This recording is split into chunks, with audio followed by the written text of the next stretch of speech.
Have you ever wondered how a CT125, an XSR155 and a CRF300L would perform together on the same route and terrain? To be honest, we hadn't actually set out on this ride to find that out. However, find it out we did, because we swapped over bikes and we tried them out and had a ton of fun along the way.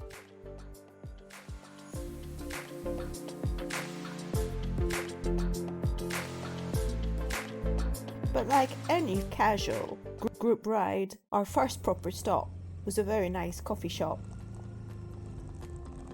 And from the city, I had like heat rash. Yeah. So On the old one? No, riding just from the rental shop to home. Oh, this one? It gave me like a red, like just a heat rash. Because I remember before it gave you... Yeah.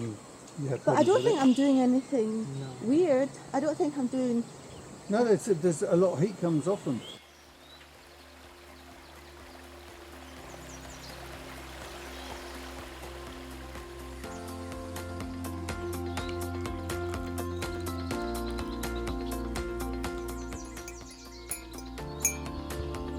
Later on, I decided to rope my friend into recording me. Oh, it's already recording? But as you can see, we're both failures at this.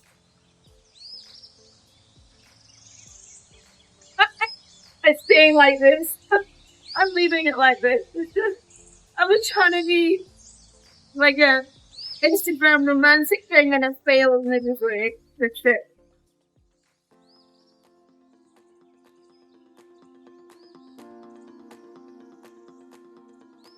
This beautiful area never disappoints. It truly is stunning. It's a wonderful mix of glorious sweeping curves, tight twisties, elevations, and little nooks and crannies where you can do some soft off-road. I mean, you just can't go wrong. But what I noticed is that my last ride in this area was on a BMW 310 GS.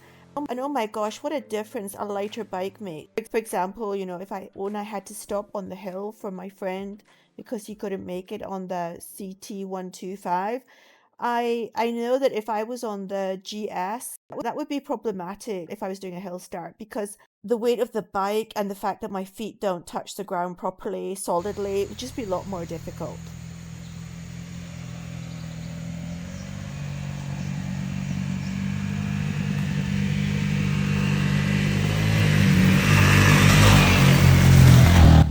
Friend kindly offered to take a video of us. That meant waiting for us in the baking hot sun. It was pretty hot that day, around 37 degrees, with high humidity. One coming up which goes round to the right, I'll do not 1 minute, 30 seconds between each one, yeah?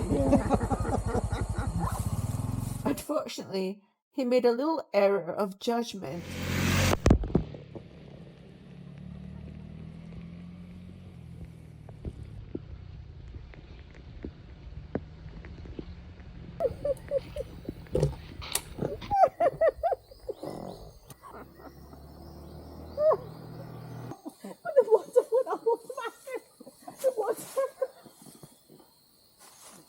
Too close to Zach. I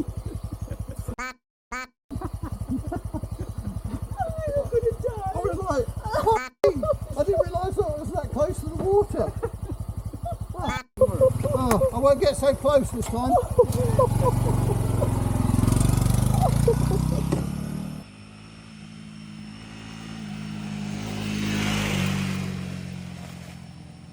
After many hours of riding and around 120 kilometers and narrowly escaping a thunderstorm, we eventually stopped for food, which is when we had a discussion about the bikes. Given that you've ridden all three bikes, CRF, the CT125 and the XSR,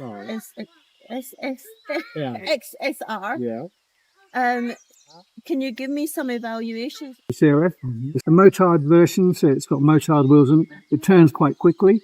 I think that CRF300 in stock trim just needs a few things doing to it, be it different tyres, different, as in keep the stock 21 front, make it more comfortable.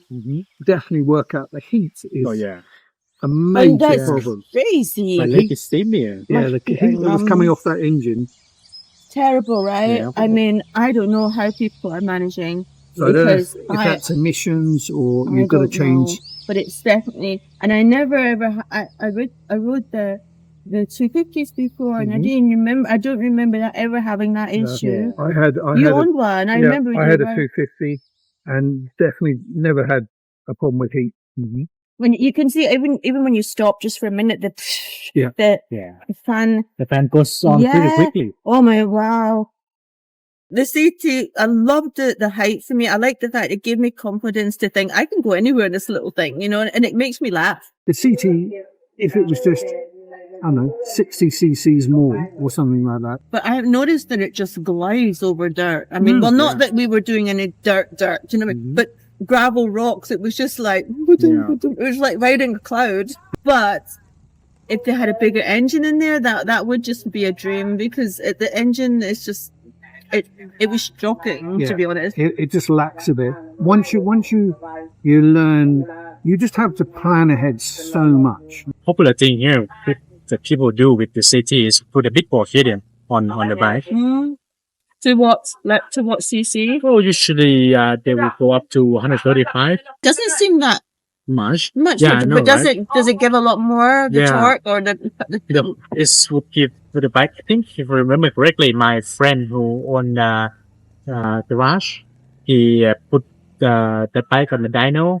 This makes I think about 11 or 12 horsepower from X stock, I think. So like 4 horsepower increase with a big bore kit, air filter, exhaust, and remapping. significant when you actually need just a bit more power. Yeah.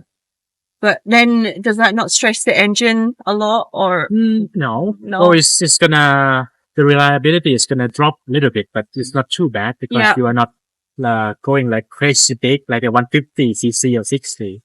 My only concern about big bore kits is that I remember in the past, I knew people that got the 250 board out to 300 Yeah. and the fuel consumption as well is like Yeah. horrendous. And then second of all, when they did have a problem, the local mechanic couldn't fix it. The amount of Yep. people I knew who had to get their bikes transported back to Chiang Mai Yeah. in order to get somebody who knows about big bores to Yeah. fix it. So Yeah. that's That's the stuff too. concern. More power came with more fuel consumption. For me, the first thing if you ever change on a bike is upgrading brakes if it needs upgrading brakes. Brakes, then suspension. I do both those things way before trying to get any extra performance out of a vehicle. I think suspension and brakes are and changing bars or just getting it configured to your shape. On a different side, what would be your ideal bike?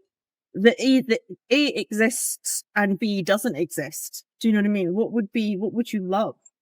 I think with bikes, every motorcyclist needs 5 bikes, you know, because it's not like a car, you just get in it and go, and it does things.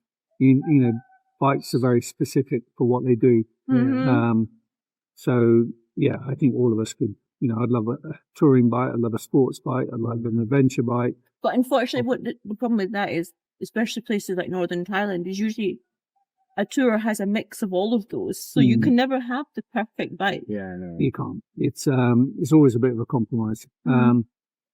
For me, adventure bikes over here are the way forward, but trying to get small adventure bikes. The best bikes you have are definitely a bike that when you get off it and you turn around and Look at it. there isn't really a perfect bike out there. You need, you know, a bike for what you're going to use it for. But we're lucky because we're up in Northern Thailand. So we've got such amazing twisty up and down roads. So I think you need a minimum of 250 cc, maximum of 500. Yeah. So in conclusion, there really isn't a conclusion.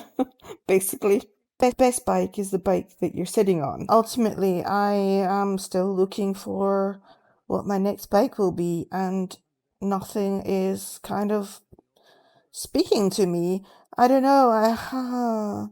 So I suppose this for me, I'll just be testing a few other bikes out. I really just want light and flat foot and enough power to get me on the routes that I really enjoy, which is Northern Thailand twisties.